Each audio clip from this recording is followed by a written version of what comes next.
Tony Robbins went from leaving home at 17, working as a janitor, and never attending college to empowering over 50 million people worldwide, working with presidents, and owning businesses that do over $7 billion a year in revenue. Here's my take on his top 10 rules of success. Enjoy. People think they have to know how. I call it the tyranny of how. Like, you get all excited, I'm gonna do this, and then your brain goes, I've never done it before. Oh my God, what did I say? I don't know how to do this. And they tend to focus on how to do it. And when you start with how, you're screwed. Like, Martin Luther King had no idea how when he did his I Have a Dream speech. In fact, his wife was the one that pushed him because he was uncertain, right? If you know the real history, it's pretty interesting.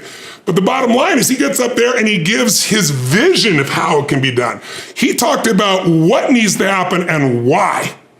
If you can figure out what you want and why you want it, and you get strong enough reasons that'll drive you late at night, it'll get you up early in the morning, and the reasons are different. Some people do it for nitty-gritty reasons. Jim Rohn used to say, because some guy told him he borrowed money from this finance company, I forget the name of it, HFC Finance, whatever the hell it was, and he hadn't been back since he borrowed the money, So they're calling him in those days. They could harass you in ways they can't today, right? They call him, show up, and embarrass him in front of his neighbors. And so Jim Rohn, his first real chunk of money, he told me he made because it's like he set this goal. It was his nitty gritty reason. His reason to get rich was so he could go down and pay this thing off. And he said he went to the bank and got it all in cash and in small bills, and he bolted into this little HFC, finance place, and the guy who borrowed the money was the fourth best back. And he said, I walked up there, I opened up this brief, and I dumped all the money all over his desk in small bills. And I said, count it, it's all there, I will never be back. He said he was startled because I hadn't been there since I borrowed the money, right?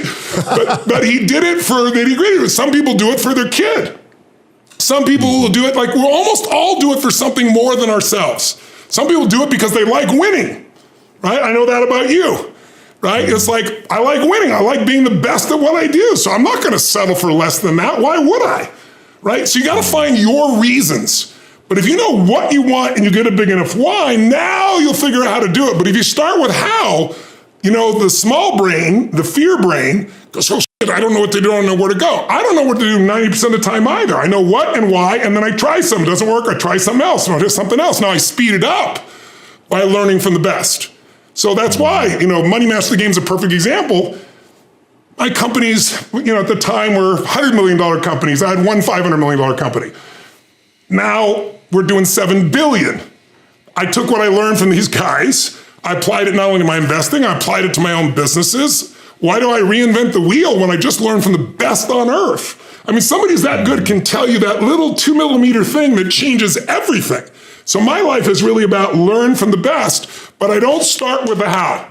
I start with the what and the why. And I think that's the mistake most people make. Rule number 2, be passionate. One of the things you have to understand about life is everything changes and everything ends. And that kind of sounds heavy on the front end, but it's a truth. If everything changes and everything ends, number one, it should make you appreciate what you have right now. And then my view is what's next is always better. If I make it so, it's my job to make it so. And so I think, for me, I look at it and say, when you said genius is a young man's game, I think that's total bullshit. I think passion is the genesis of genius. If you've got enough passion, you're going to find answers nobody else does. But most people run out of fuel, meaning they get tired, they get exhausted, they get burnt out, they get the law of familiarity. They're around something so much, they take it a little bit for granted. And I've managed to see something in myself that I found in every great leader that I've ever respected. And that is, I value intelligence immensely, but I know really smart people can't fight their way out of a paper bag pragmatically, right? I'm sure you do too. What I see as the one common denominator of people that are successful over a lifetime is the sustained hunger.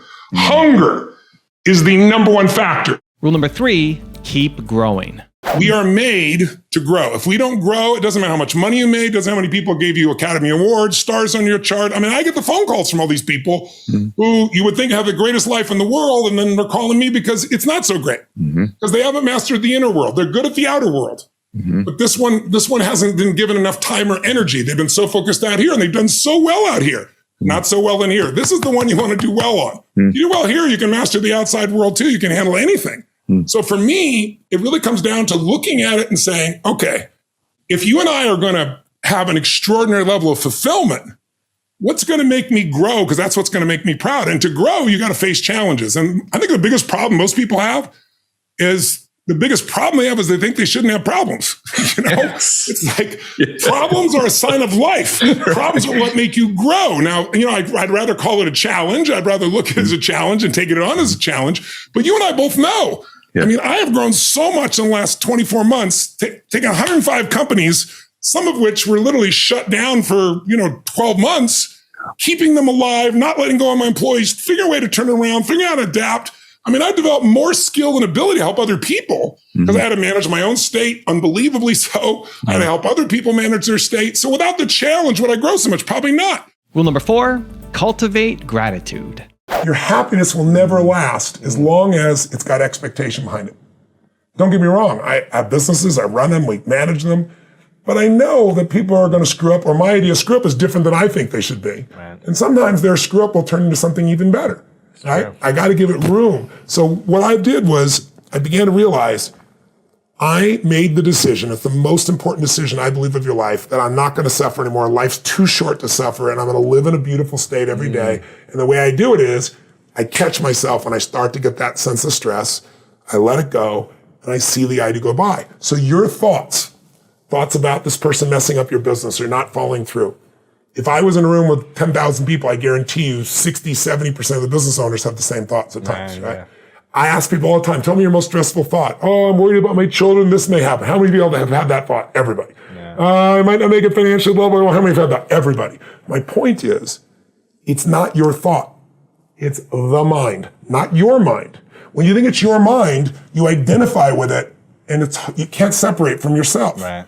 But when you realize these thoughts have been around for millions of years, and I'm just thinking the same thought that so many people have thought before. Like, how many people have ever thought, I'm going to kill this son of a bitch? Now, you didn't do it because you didn't believe you're really going to kill them. But you felt it. You said it. You were there, right? So we all have thoughts. It's only the stressful thoughts we believe that mess us up. So what I try to show people is, if you can start to realize these thoughts have been around for millions of years. If I told you a million years, 1,000 or 100 years ago that we're going to go to the moon and back, you called me a lunatic or crazy. If I said 100 years ago, you're going to have a little box like this, it'll fit in your pocket, and you can click on it and you can see what the weather is any place. You can click on it and see a live person on the other side of the earth and talk to them by looking in this box. And the way it works is invisible waves are traveling around the earth, and it pulls invisible waves in the box. You go read between the lines. There's no way, you dumb idiot. It's never going to happen. So what I want you to realize is thoughts are invisible waves. When you turn on a TV, it takes invisible waves, and depending on the channel, you're going to see a love story or an adventure or a drama or a comedy, or horror. The way you use your body determines which of those thought waves come through you. One moment you're pissed off, the next moment somebody makes you laugh. You change your body, you change the channel, you change what comes through you. So what I've tried to do in this area of beautiful state is simple. Yeah. First, identify where you're suffering. What's your favorite flavor? Are you a worrier? Are you a pissed off person? Stressed, angry. What is it you do? Yeah. Second of all, decide you're going to kill that monster while it's little. You're not going to wait till it's Godzilla taking the city. You're going to break the pattern. You start to feel the stress. You see it as thoughts going by, and then you focus on something you appreciate, enjoy, or love. Appreciation, love, and joy destroy suffering. You can't be grateful and angry simultaneously. It's possible. Yeah. You can't be worried and fearful and grateful simultaneously. So I tell people gratitude is one of the emotions to cultivate that'll destroy the suffering. Yeah. And that's what we teach people to do. Also, to make sure you're actually taking action after watching this video, I've designed a special free worksheet just for this video. The worksheet will highlight all of the lessons learned in this video, as well as pull out our 3 favorite learnings and quotes that will inspire you to actually do something. The worksheet will also give you space to write down what your key takeaways are and your specific plan of action to make sure you're getting results. If you want the worksheet designed specifically for this video, absolutely for free, there's a link in the description below. Go click on it and start building the momentum in your life and your business. I'll see you there. Rule number 5, change your focus. Where focus goes, energy flows. Most people are focused on what they're afraid of, and so more fear comes their way. And it's easy because we all have a 2 million year old brain that's designed to look for what's wrong, to protect. So we protect ourselves, to fight it or to run for it or to freeze, right? That's the way our old brain is wired. It's a 2 million year old brain. But that brain's never going to make you happy. You have to learn to take control of your focus. And if you focus on, oh my God, it's never going to work, or you listen to somebody who tells you, COVID's going to be here forever, and we're never going to have any freedom again, and you focus on that, you can get really depressed, as most people have. We've had 100,000 people overdose on drugs. We have more depression and more people in a suicidal mode than we've ever seen in the last 2 years, because people need a compelling future. You can deal with a tough today if you got a compelling tomorrow. And so what I help people do is design that. But once you change your focus, you'll change how you feel. Focus and feeling go together. Rule number 6, build momentum. Momentum is everything, right? The hardest part in life is creating momentum. So when that all happened, I had built something of momentum over, 40 years, literally at that point, around the world. And, what do you do all of a sudden when, suddenly they say you can't do an event with more than 10 people and you've got 15,000 people scheduled to take over the stadium. And you know what I did? I went, we're going to Vegas. They're never going to shut down Vegas, right? But then they shut down Vegas. I was like, I know I'm going to rent a church, a mega church from a buddy of mine in Houston, 15,000 people. They're not going to keep Costco open and shut down the church. They kept Costco open and shut down the church. So I got to the point where it's like, what do you do? And when you think there's nothing you can do, that's when you can do something. When you think I don't know what to do, that's when you know what to do if you just push yourself. And so I was like, I pulled my team together. I saw a guy do like a webinar with 252-inch screens. And I said, I'll kill myself first. I said, I got to create an experience for people. They need it desperately, wherever they are in the world. So literally I pulled out a tape recorder. It's like, okay, here's what we're going to do. We're going to do 20-foot high LED screens, 50 feet wide, highest resolution in the world, 0.67, 50 degrees, 180 degrees around me, around the back. I'm going to call my buddy Eric Yon, and I'm going to see if Zoom, we can expand him from the little 1,000 to 20,000 or 30,000.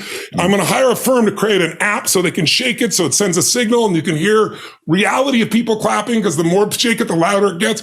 And I just started creating the whole thing in an hour there. So when I was done, my CFO says, Tony, after he saw all the numbers, it was over $20 million by the time we're done. He's like, Tony, should we rent some of this first? And I said to him, listen, first of all, you can't. I said, go do your best. Not what I'm looking for. I said, second of all, this is going to be this way for a while.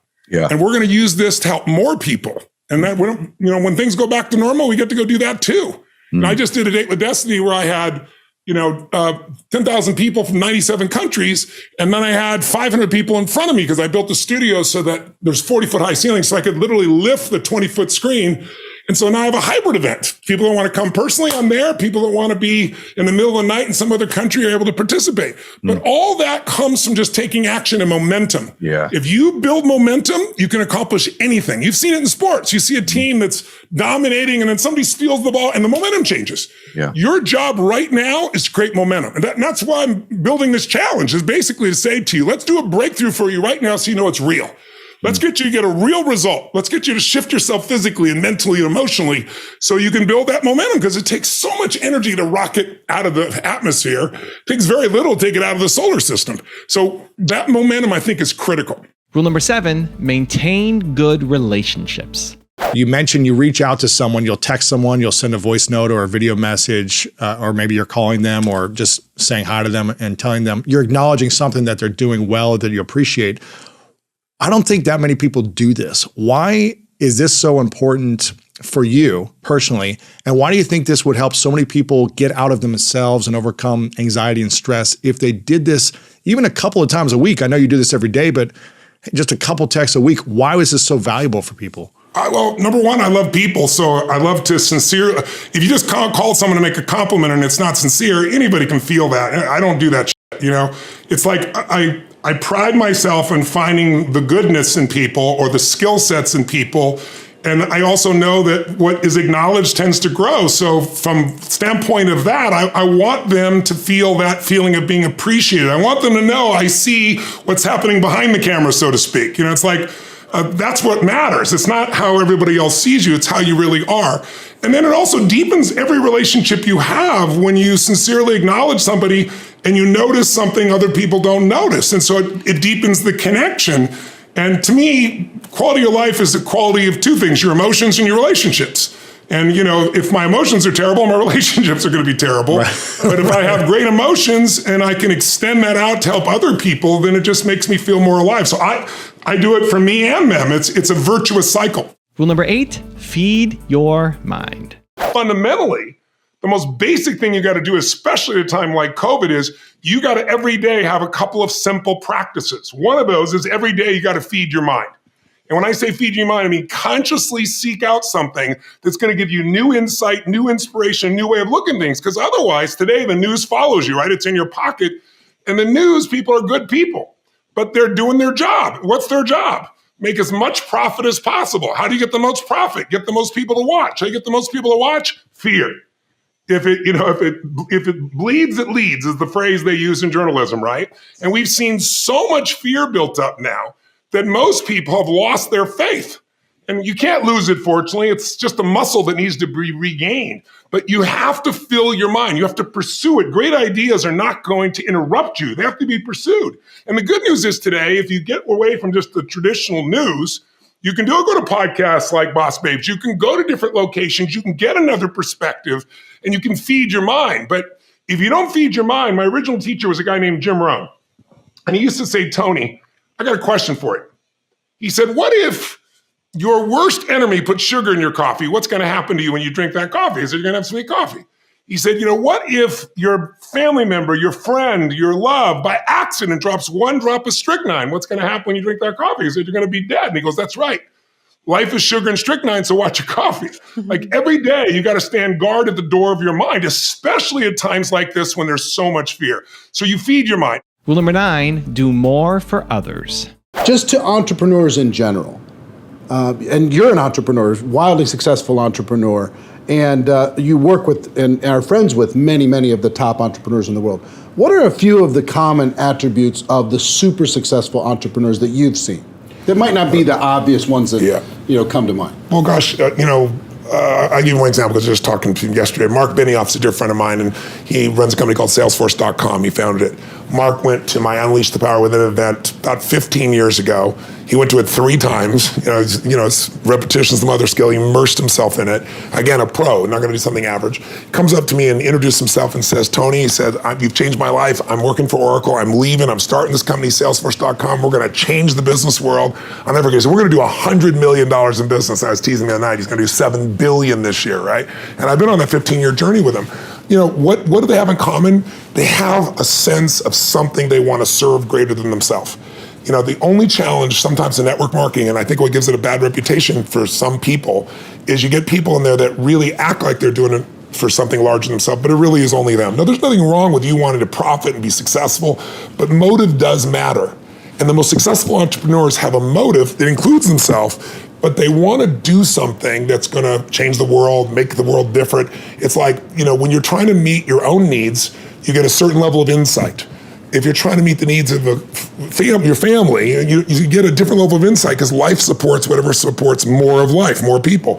If you're trying to support your community, different insight. If you're trying to have an impact on the world, it's even larger. And I found in network marketing, you find a few missionaries that are like those other entrepreneurs that really is their mission. They'd honestly do it for free.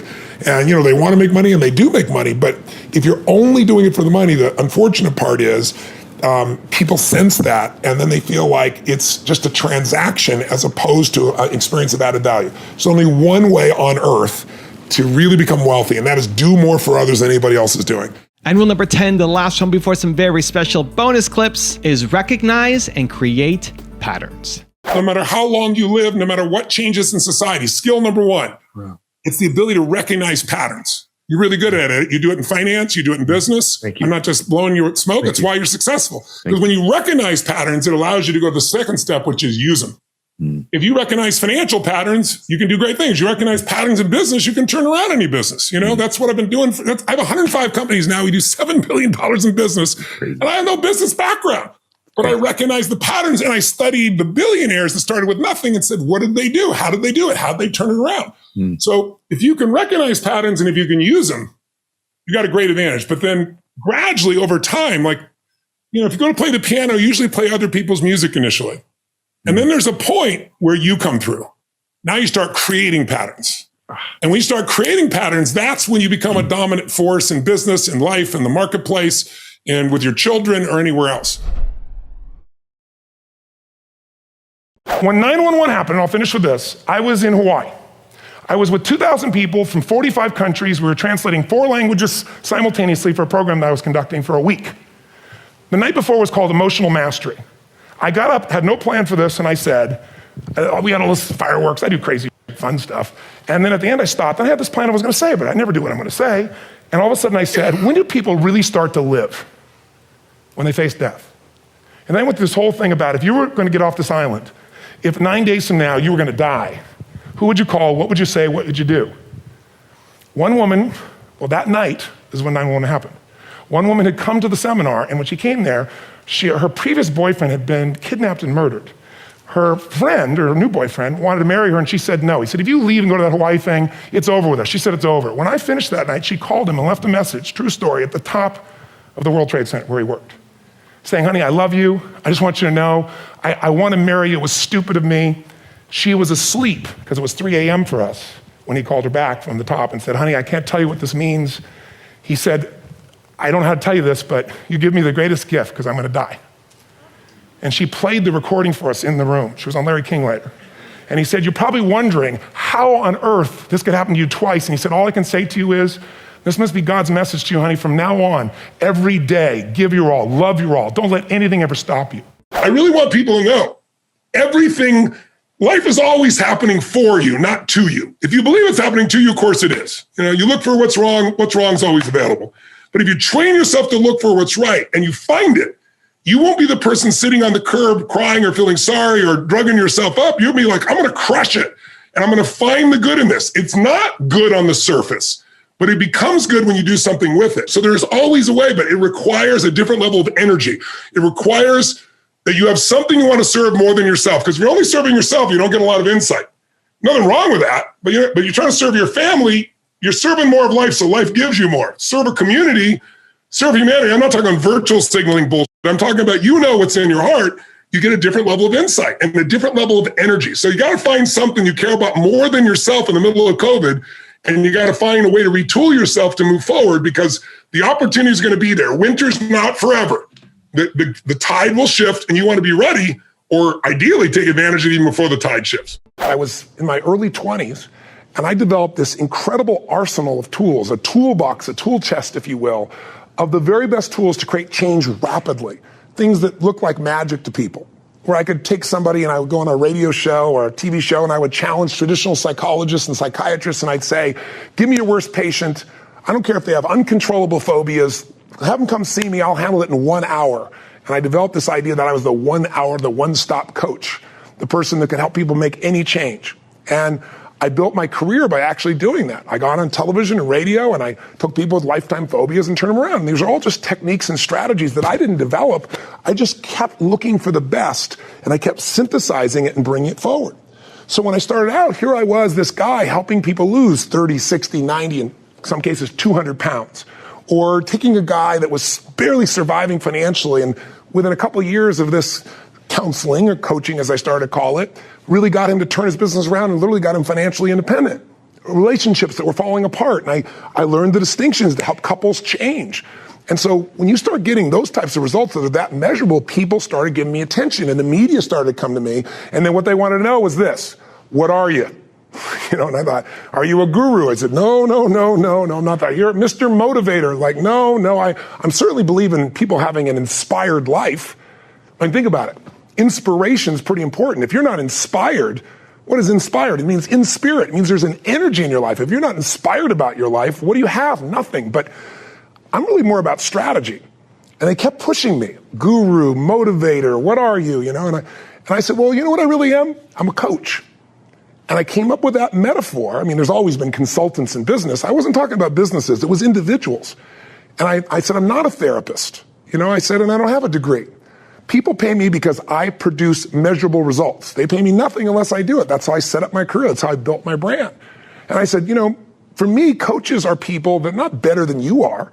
A coach just has a different perspective. I mean, even back in those days, the best athletes in the days, the Gretzkys, the Michael Jordans, et cetera, they all had a coach still to this day the best type of coaches, because the coach can see what you can't see because you're in the forest, they're outside of it. And I know as an athlete, I was better than some of my coaches, but they made me better. So I said, that's my job. I'm a coach. Because to me, a coach is not better. They're a friend. They're an equal. They're there for you. They're somebody who cares deeply about your well-being, but they're also incredibly skilled to help guide you at the moments you really need it. And so I started promoting this idea of being a coach. And, you know, the sports metaphor helped some people, but the media didn't buy into it very much. But I was able to succeed finally because I was able to keep measuring these results. I mean, I would go out and say, I'll come see me for one session, I'll handle this problem, or you pay me nothing. And you can check it out for 60 days. I still use that formula to this day, as many of you know, with my products and services. So what was really fascinating, though, was along the way, there's a point after years of calling myself a coach, and there was no coaching industry, nobody talking to themselves as coaches. I remember at one point I hit a point where I was about to give it up. And Larry King even said to me on air one time, he said, you know, what is this? You're a coach. What does that mean? And I was trying to explain peak performance coaching and strategy and so forth. And right about that time, suddenly coaching became the term of art, and everybody was a coach. Therapists started calling themselves coaches. Financial planners became coaches. It just became the term of art. So it's been a fascinating journey watching that word come in, because what I did is I helped build that term by making it based on real results. I think this idea of loving yourself as a cultural obsession has no basis in reality. Here's the challenge. When you're born, what do you got to do to be loved? Nothing. Because your mother's on drugs, natural drugs, oxytocin. So you look like a lizard and she thinks you're beautiful. Right? You know, you're fat, you shit all over, you throw up, and you're still beautiful, right? For a while, you're unconditionally loved. And thank God we wouldn't have survived otherwise. You know, I love women so much. I have so much respect for women, even more so going through birth again. No man will ever fully appreciate what a woman does or what a baby demands of a mother if you're breastfeeding and the energy and the no sleep. I mean, it's amazing what women do in our lives. But the point is, in the beginning, you gotta do nothing. And then the oxytocin wears off, and suddenly you do the same scream or yell, throw your food, and now you get yelled at or hit, or the worst one of all, you get ignored. And then fear enters your body. And then the rest of your life, you're looking for, how can I get this unconditional love? And I remember in the beginning asking myself, because I studied all animals and with the level of dependency they have. And, you know, human beings have the longest period of dependency for survival of any creature other than other primates. Whales will be dependent for a year, birds for a few weeks, then boom, get your ass out there and fly. You know, it's a different world. We have this long dependency. It's just the nature of how we are. And then I thought to myself, so why don't we just have unconditional love all the time? And I think my answer is because then you never grow or give anything to life. You think everything is about you. And unfortunately, there are a large population of kids that were raised in a generation of parents that were helicopter parents that thought everything should be about the child, and they wonder why they're selfish today. Or why they, don't seem to have great relationships where you got to be with somebody else, you got to put somebody else ahead of you. That's what love is. Love is putting somebody else ahead of yourself. Loving yourself usually comes for most human beings by starting to have a value and just appreciating people, not because of what they do, not because of what they have, just because you feel their essence. And it's easier to do that with somebody you love than it's with yourself. But when you start to with somebody else and you're not judging, you're truly loving them, then it's much more natural because you're already doing the loving. You're not getting it from somewhere else. Someone may say something, look at you a certain way as a trigger, but all love is self-love. This bullshit, I don't love myself. If you've ever been someone who felt loved, you loved yourself. They didn't love you. They said something, they did something with their eyes, and you used that as a trigger to release love inside of you. But loving yourself every moment, all the time, is not the secret to success. Having appreciation for yourself is different than constantly loving. Now, in the Bible, it says, love thy neighbor as thyself. So I think it's a worthy goal and it's useful, but most people are obsessed with it. And I think get on about living a life that's meaningful and you'll love yourself. As long as you focus on you, you're not going to love you. Because the human brain is always looking for what's wrong, what to protect, what needs to be changed. It's a survival instinct. And so it's looking for things to fight or flight or try to freeze or pretend you're not there about yourself. But when you're in a bit of service, when you're trying to serve something more than yourself, that's when the higher part of your consciousness is there. That's when your heart is flowing. And when you're doing that, you're not thinking about you, and therefore you feel love. And I can tell you my own experience, no one else have to earn love with me, but my strategy has been, I got to earn my own love, right? I got to be worthy of my own love. I don't do that to somebody else. How do you do that? Well, by helping millions of people for 44 years, now I'm finally at the stage where, oh yeah, I fucking love myself. I'm out there. Right. I enjoy myself. I appreciate it. But along the way, I've always earned it. Now, I don't think that's necessarily healthy or not, but I like what it's done with me. If I know people that just think they're God's gift to creation and they don't add any value to any other human being and they're assholes to be around. They love themselves. So I would challenge that whole belief system. I'd say it's appreciating yourself. It's loving the people around you. And the more you can unconditionally love others, the more you'll unconditionally love yourself. But trying to start with yourself when you're not doing with others, forget it. It'll never happen. If you haven't made a decision about what you're going to do in your life, you have actually made a decision. It was a decision in action. Yeah. Where does that decision take people?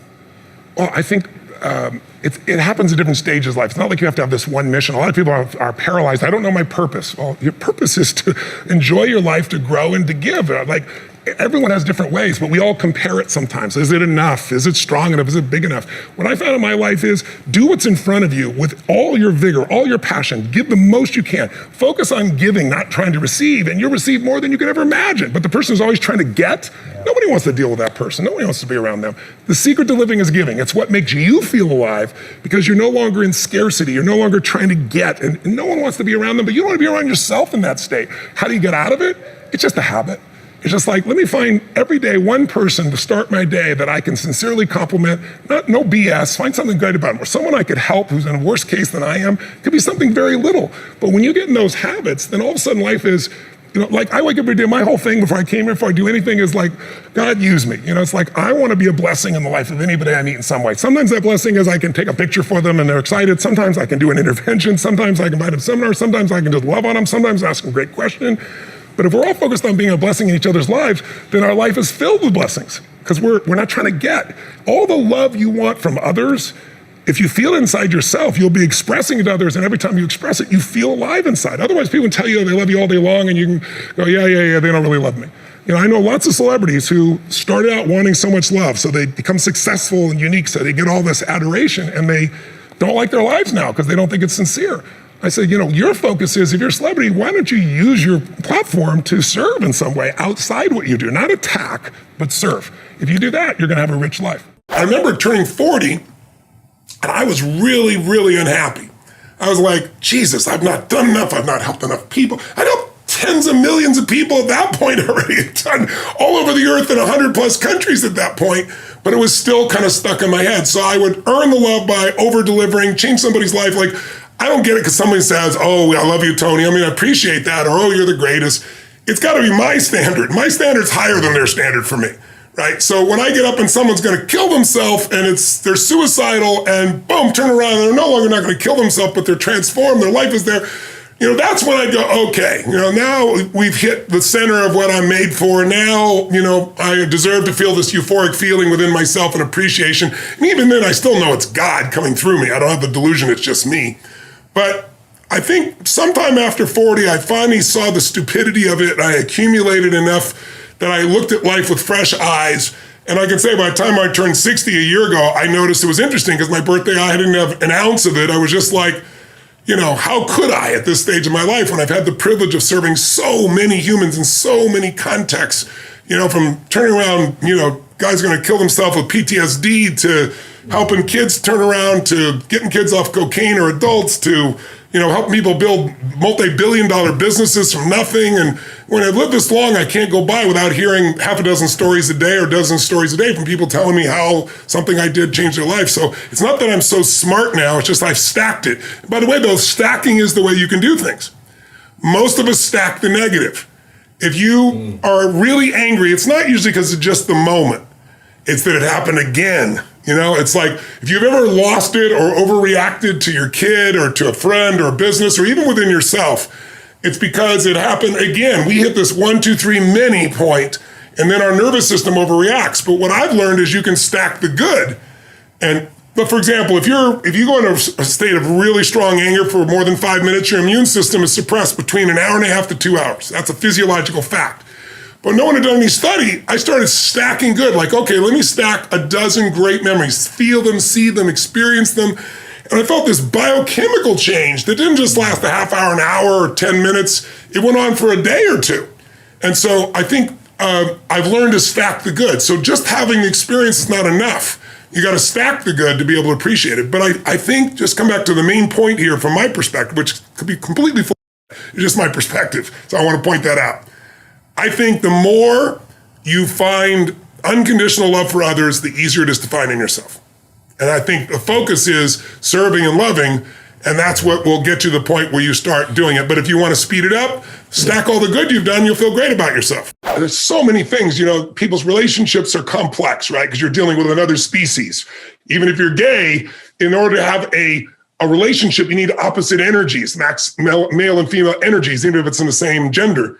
And so relationships are a huge source of challenge for people because it's where you get the greatest joy and it's where you get the greatest pain. I think in business, most people get into business, and we all know the stats. 50% of businesses are gone the first year, 96% are gone in 10 years. 4 out of 100 make it. That doesn't mean they're profitable. So there's different issues that you deal with there. People's bodies, because of the way we have commercialized food, makes almost everybody, 70% of Americans are overweight. I mean, it's the fast country in the history of the world, and the rest of the world's mirroring us.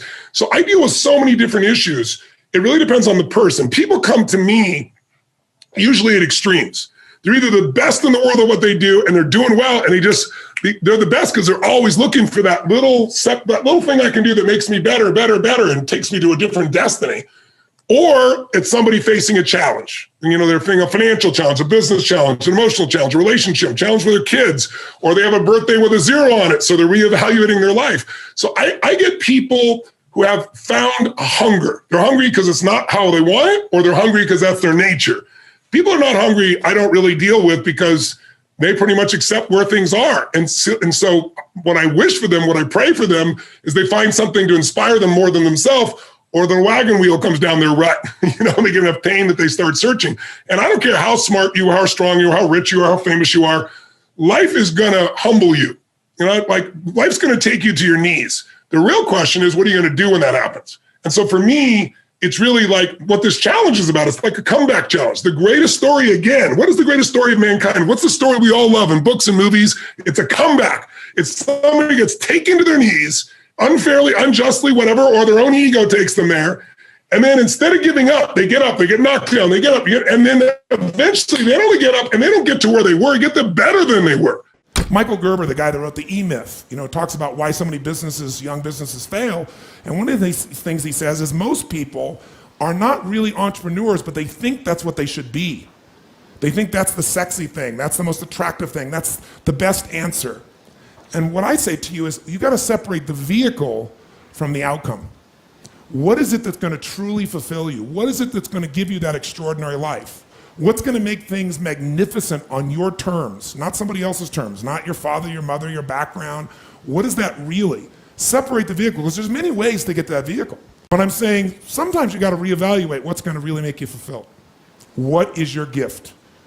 Are you an artist? Are you the talent that can produce something no one else produces as a skill or a product or a service or some impact? Are you incredibly good at management? You really know how to manage or lead people? Are you an extraordinary entrepreneur that can take that gigantic gut load of risk and can create the vision and attract the talent that you need and the managers and leaders? You may have all three abilities, but which one really fulfills you the most is going to be the critical question. Because we tend to want to do them all, especially in a room like this, because you're all overachievers, right? Me too. And you say, well, I can do all these. Yes, you can, but what will it do to your quality of life? See, again, the secret's going to be this. What is an extraordinary life on your terms today? Ultimately, if you're going to have lasting change in anything, you're really talking about just raising your standards. I always tell people, if you want to know how to change your life, I give it to you in 3 words, boring as it sounds: raise your standards. And what does that mean? Corny as it sounds. Raise your standards. Oh, thank you for the breakthrough thought, Tony. I'm glad I wasted my time watching this little email with you. But think about it. Lasting change is different than a goal. You don't always get your goals, but you always get your standards. Maybe it would help you is to think about it this way. I try to explain standards to people with a different set of words. Think of it as everybody in life gets their musts. They don't get their shoulds. Think about it. Most people have a list of shoulds, don't they? Don't you have a list of the shoulds, things you should do, you should follow through on? I should lose some weight, I should work out more, I should make more calls, I should respond more rapidly to my email, whatever. You know, I should get into the office earlier. I should be, more confident. Whatever your should list is, people love to have their should list be met, but it's kind of like New Year's resolutions. If it does, it's really exciting, but if it doesn't, which is most of the time, it's a little disappointing, but you kind of know it's not going to happen. But when you decide something is a must for you, an absolute must, when you cut off any possible, you say, I'm going to find the way or I'm going to make the way. Human beings, when they resolve things, when they make a real resolution inside themselves, which is they raise the standard and they make it a must, they find the way. Think about it in your own life. Haven't you had some area of your life where you raise your standard and your life has never been the same? Maybe at one time in your life you smoked cigarettes, or you did something and you did it for years and you kept trying to change it and kept telling yourself I should. And then one day something happened.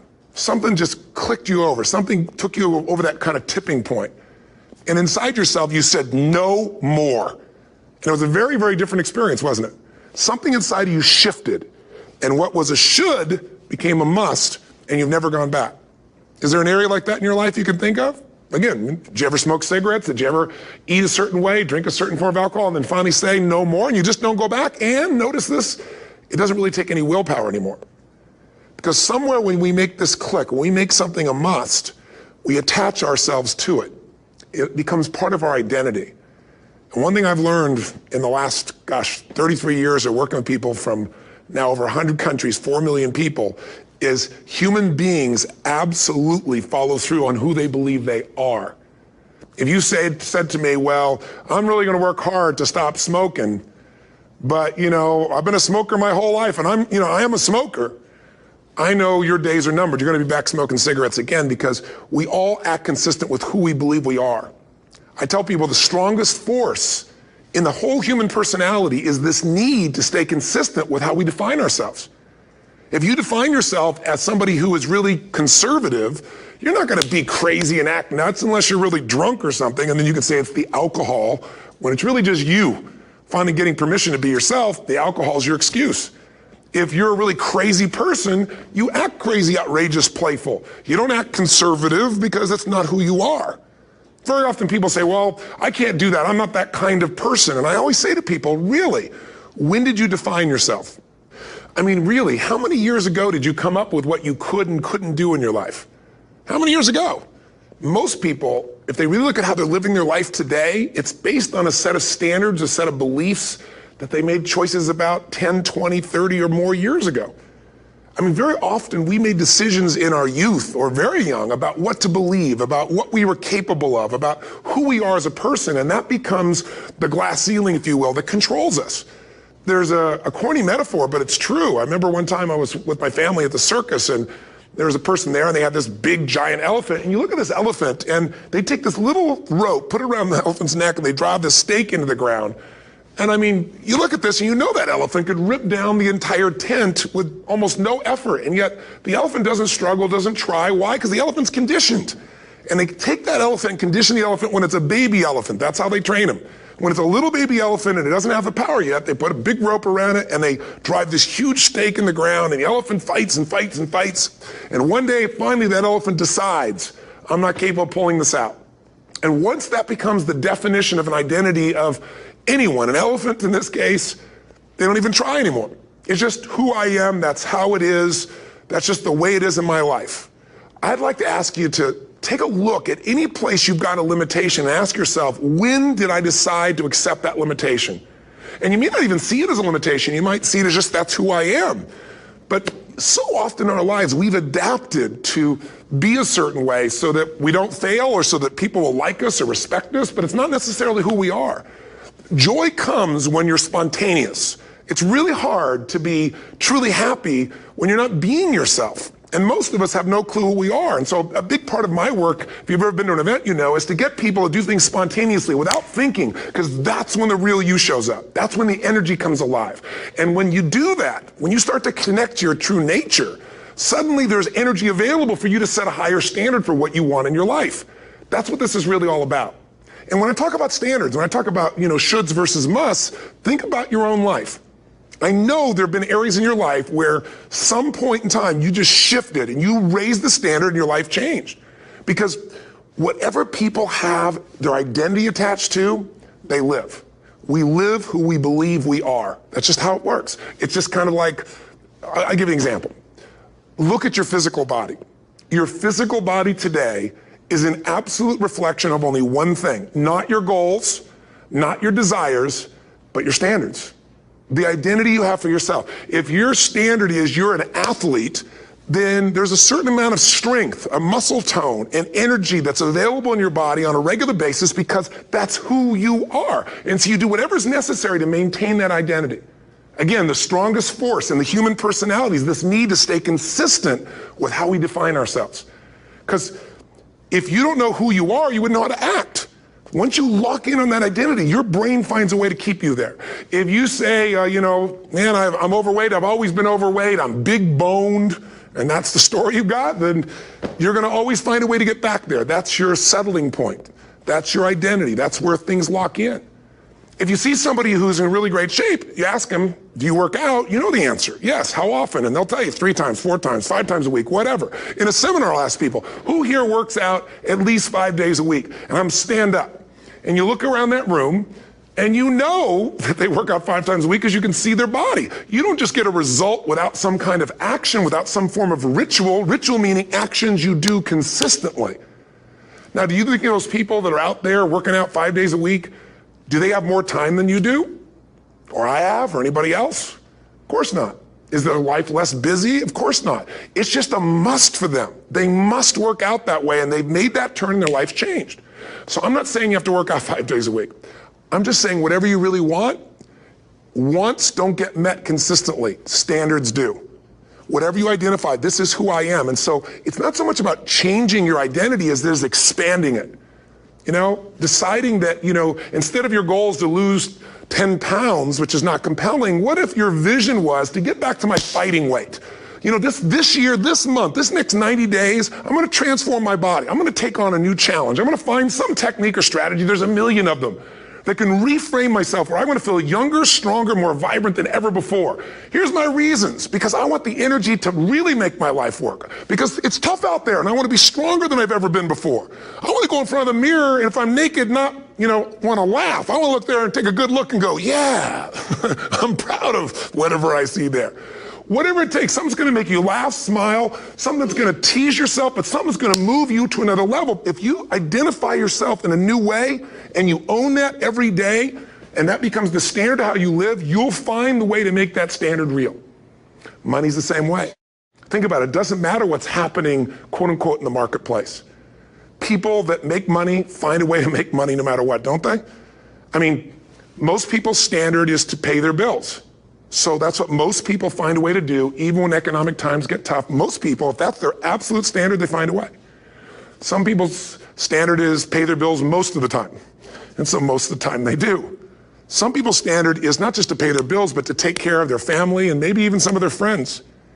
And they find a way. In fact, some people may be in a family where they don't have enough money. They barely have money to pay their bills. They work their guts out. And then somebody, their mother, their father, somebody else, their sister gets ill, and there's not enough money to take care of it. Nobody else has money in the family. They don't either, but they find a way to get that money to take care of their mother or father, don't they? And pay their bills. They never could do it before. Why? The situation made them raise their own standard. And not everybody does that. Somebody else in the family might have money and still not take care of their mother. It all comes down to the inner game, my friends. Changing your life is a change in the inner game. The outside world you can't control, but you have absolute control over this one if you learn the dynamics of what shapes you. And identity is one of those simple, clear, fundamental basics that if you start to shift it, everything else will shift in your life as well. Some people, by the way, have to have more than enough money to do what they want, when they want, where they want, with whomever they want, contribute the way they want. And if that's their must, they find a way. I know that sounds overly simplistic, but it's true. Somebody once said you could take all the money in the world out of the hands of everybody, out of all the wealthy people in the world who are really successful, give it to other people. It wouldn't take too long. Those people would have it back in their hands. It's not because they're manipulative. It's because they have a standard. Some are manipulative, don't get me wrong, but they've got a standard of what they're going to find a way to make happen. I'm just simply saying to you, take those 3 magic words and live them. Raise your standard. Why is LeBron James who he is? It's not because he's lucky. Everybody say, he's lucky. He might have certain physical talents, or Michael Jordan. Remember I interviewed him years ago, And I said, what makes you the best in the world? Is it skill? Is it talent? Is it ability? Is it background? Is it training? And he was so awesome. He said, Tony, I can tell you the truth and it won't sound like hyperbole or false modesty. He said, I didn't even make the high school basketball team my sophomore year. I was cut. He said, what it is every day I demand more from myself than anybody else could possibly expect. I don't compete with other people. I compete with what I'm capable of. And it's just like, that kind of standard is inspiring. What is the one thing that you want people to understand about control? And they feel out of control, they feel they don't understand the stock market. Like, what's the one message you want people to take home around control? I think it's that you have to become an owner and not just a consumer. You have to take a percentage of what you earn, as simplistic as it sounds, and automate it so it comes off the top of what you earn.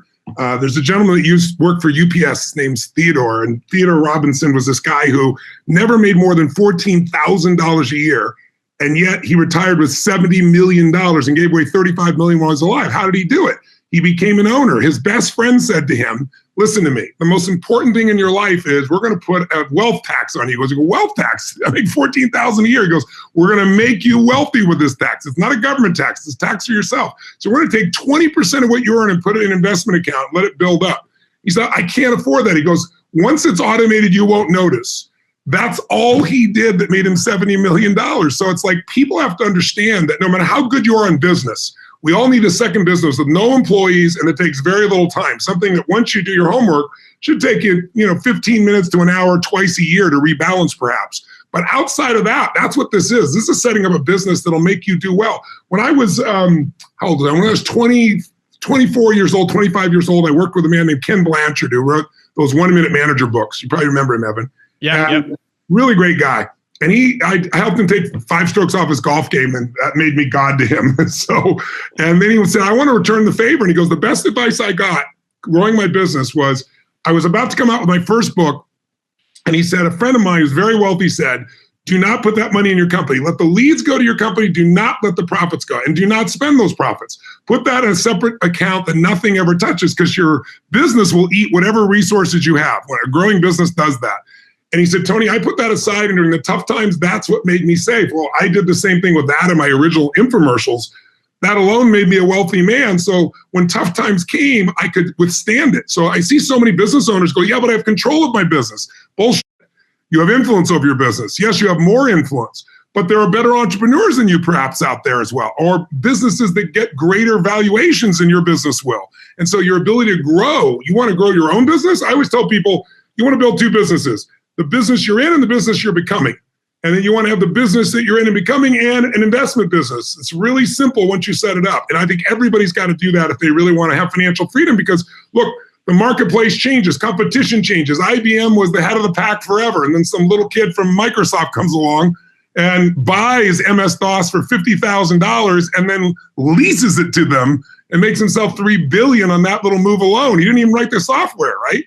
He's doing great, and all of a sudden, this little company comes along, a couple of guys at Stanford called Google, and Apple comes along. So there's always disruption, and the disruption can be competition, it can be new technology, it can be a change in the culture. So even if you do everything right, you could lose. I want people to have a backup plan. This is the backup plan. Breakdowns, it's certainly not something I experience, but it's not because I'm so talented or so brilliant or so fearless. It's just, you're like an athlete. You're an athlete. Yeah. You're in shape.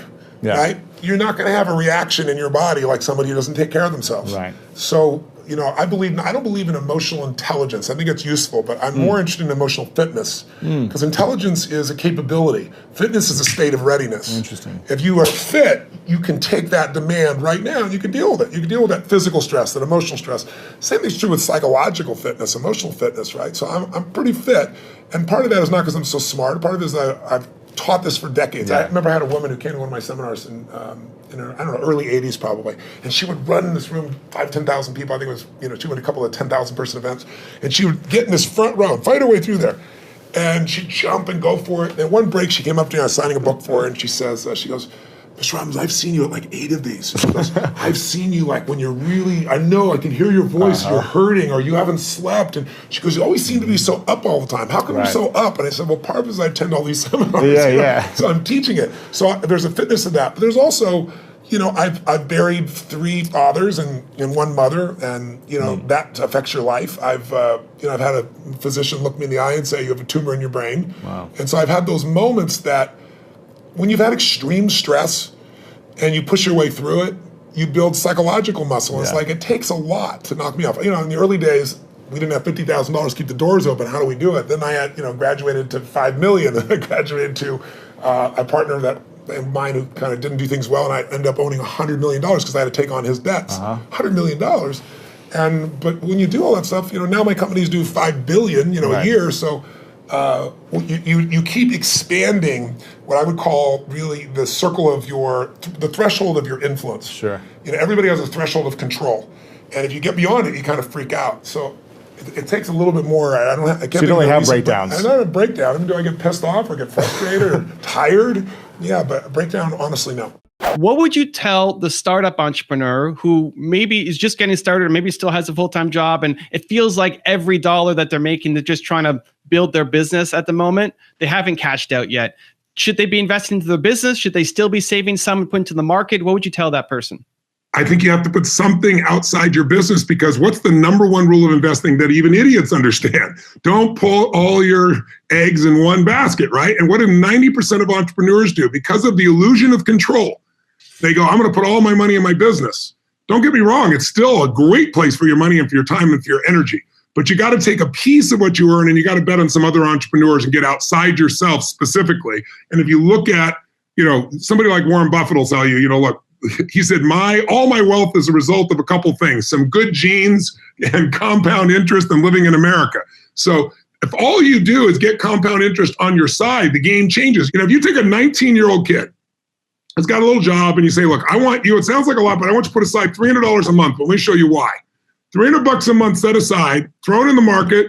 Average market return's been 8%. It's been 10% over 100 years, but most recent, 30 years, 8%. So let's say you get the average return and it compounds. That kid who starts at 19 with $300 a month can stop at 27. He's only done it for 8 years, never put another dime in. And he's only put in $28,000, but that'll grow to 1.8 million without putting another dime in. That's the power of compounding. 28 grand, 1.8 million. If his best friend starts at 27 when he quits and invests every single year all the way to 65, and he puts in the same $300 a month, he puts in 140 grand, and at the end of that time, he's got $400,000 less money. So it's not the amount of money, it's the amount of time. Time is your greatest friend here. And if you get in the game, you're going to win. And you need to get in the game now, not wait till your business is successful. My very first teacher was a man named Jim Rohn, and he was a personal development speaker. And he had this 3.5-hour seminar he would do that I went to when I was 17 years old. I was already reading books. I was obsessed with wanting answers. I want to know what made the difference in the quality of people's lives. Not because I was intellectually interested, but because I grew up in a really tough environment. I had 4 different fathers. There was a lot of, my mom was a great human being who loved me dearly, but she, abused both alcohol and prescription drugs. So she was very physically abusive. And I was, believe it or not, 5'1" in high school. I was a little guy. So I got the beat out of me pretty regularly for things that I didn't do anything to do with. And so it made me try to figure out what made her work, what makes life work. It made me more of a practical psychologist. And the modeling concept came because Jim Rohn used to have this phrase. He said, success leaves clues. He said, if there's anything you want in your life, don't assume that somebody has some special gift. They may have a gift, but they probably developed it, most of it. And if you sow the same seeds, you'll reap the same reward. So figure out what this person's doing different than anyone else and do that. He used to have a funny way of describing it. He used to say, Tony, find out what poor people read and don't read it. It's like, because he said, that's the fabric they're trying to build their mind from. Find out somebody who's successful, wealthy, not just financially wealthy, but somebody who's rich emotionally and spiritually and physically and financially, and find out how do they live their life differently? What are the things they believe? What are some of the daily disciplines that they're a part of? And so really early on, I got obsessive about wanting to have all the answers. So I said, I'm gonna read a book a day. Because I figured, a person takes 10, 15 years of their life, they pour 2 or 3, 4 years into this book, and you absorb in a few hours, literally a decade's worth of life experience. And I'm into compressing time. So I didn't read a book a day, but I read 700 books in the area of human development, psychology, physiology, all of my first real 7 years of reading, right? My youth. In high school, I was Mr. Solution. You have a problem, I have a solution. Especially if you're a girl, I was especially motivated. I could really help you with your boyfriend. Understanding the life cycles of humanity. There's a book called Generations. It's a big book. It's, I think, 1,000 pages, 800 pages. Bigger than this book. Much bigger than this book. But it's a book worth reading because it shows you how, as every 100 years, 80 to 100 years, we run through the same cycles. Like what we've just gone through economically in 2008 happened 80 years before. And you can go through 1,000 years of Roman history and you see it. And then when you begin to be able to anticipate what's coming, you know how to take advantage of the season. Some people freeze to death in the winter. People that are prepared might snowboard or ski and have a good time. Right. So it's a brilliant book, and it's by Strauss and Howe. It's worth reading. The goal, if you own a business, and I would assume a lot of your viewers are business owners or getting started in business, no matter how good you are in business, think about this. The one universal rule that idiots in finance know is diversification. It's the only free lunch. You got to diversify. Because if you put all your eggs in one basket, no matter how good the basket is, one day that real estate market, that stock market, that bond market, that collectibles market, whatever you invest in, Ray Dalio showed me statistically, it'll drop 50 to 70% on a day. Now, if you're later in life when that happens, it's over for you. Right. So you have to diversify, and yet most people, they know real estate, so they do it, or they know stocks, so they do it, or they grew up with their parents flipping things, and it's the wrong thing to do. So you've got to diversify in order for you to be able to truly succeed, and that's why when you own a business, if you put all your money in your business, which is what most of us do naturally, a lot of risk. You put all your eggs in one basket, and there's things that can happen. I mean, you know, let's say you spent 20 years and you figured out how to put together the ultimate map, you know, and you remember Garmin came out with this thing called the TomTom. I don't know if you remember, you used to put on your, are you old enough to remember that? You used to put on your phone? Or you used to put on your dash? Cost $100. It was a breakthrough. They were making like 100 million or something, or They were. 6 months later, what happened? The iPhone came out with Google Maps. These little bastards, excuse my French, came out with it, put Google Maps, put their own map on here, and it costs how much? $0. What's that going to do to your business when someone takes your product or service and gives it away for free? So I always tell people, competition happens, technology happens. What you must do is have a second business with no moving parts, no people, no time. Maybe it takes you 3 days a year for 2 or 3 hours after you've read the book. You put it in place and you measure it 2 or 3 times a year. That's it.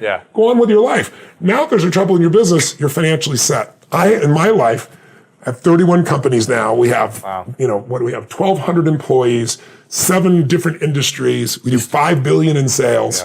I mean, that used to be, you know, me and my seminar business. It's grown geometrically. But with all those moving parts, the only way I've been able to succeed is because I've taken every one of those businesses and I've diversified my assets so that when things were in trouble, I still had enough economics to take care of myself and keep the business going. So everybody needs to create a money machine that works while you sleep, that doesn't have moving parts, and that's what this is really about.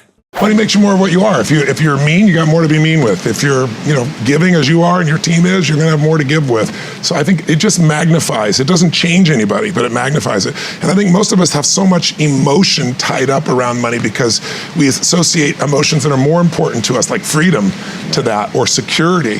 And when you get to it, also people don't like to compare around that area. So what I try to do in this latest work I did with my book, Money Master the Game, was to show people how to master money instead of being mastered by it. Because you either master it or it masters you. And trying to pretend it doesn't matter in the world we live doesn't make sense. The real secret is find a way to add more value to other people than any other human being in your industry, in your category. And if you do that, you won't have to worry about money whatsoever. So is there something small you've done? You know, an example was you giving money to, you know, that child was a great example of that. But is there something recently you've done that's so small that you're like really proud of? You know, a lot of people don't think proud is a good term. I think it actually is. Ego is edging God out. That's when you make shit up to make yourself feel good. But I think if you've really done something, you know you have, and no one could take that from you.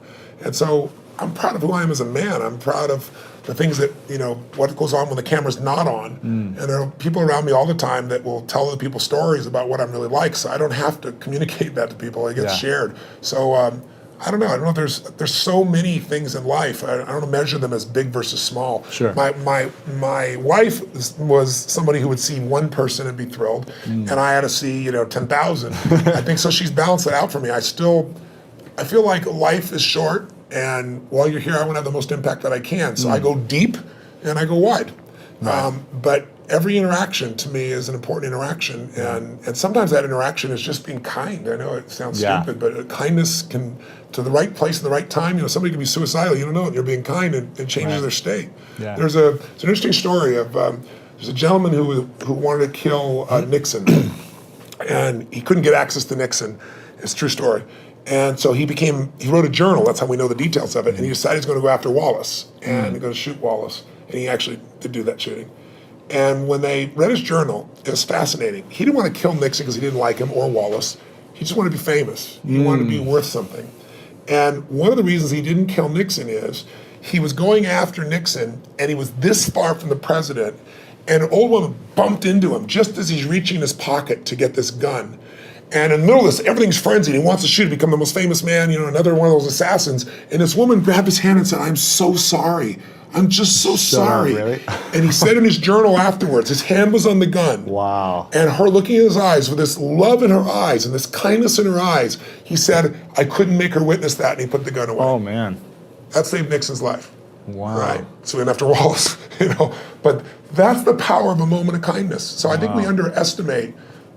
Somebody came and fed my family when I was 11 years old, Obviously, the person must not be alive still because I've told the story these last 20 years, and they haven't reached out to me. Yeah. But, imagine what the impact of that was by that one little act of kindness. If you look at what makes people happy, it's really two things. It's progress. Like even, you achieve your goals, and oftentimes people achieve a goal and then they go, "Is this all there is?" It's because it didn't meet their deeper needs. Our need is to keep growing. Business is growing or it's dying, a relationship's growing or it's dying. So if you're feeling like you're not even there, but you're making progress, it feels alive because we all grow or die. And then when you make progress, when you grow, you got something to give.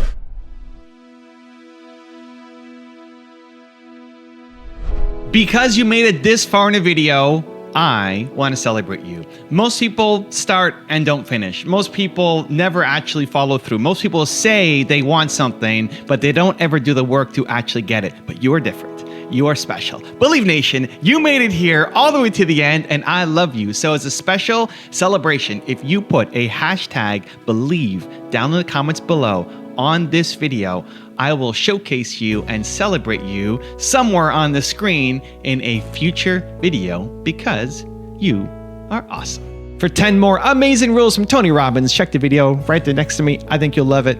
Continue to believe, and I'll see you there. Viktor Frankl was a Viennese Jewish man who got locked up in World War II and watched his family be slayed in front of him in a Nazi concentration camp. But he stayed alive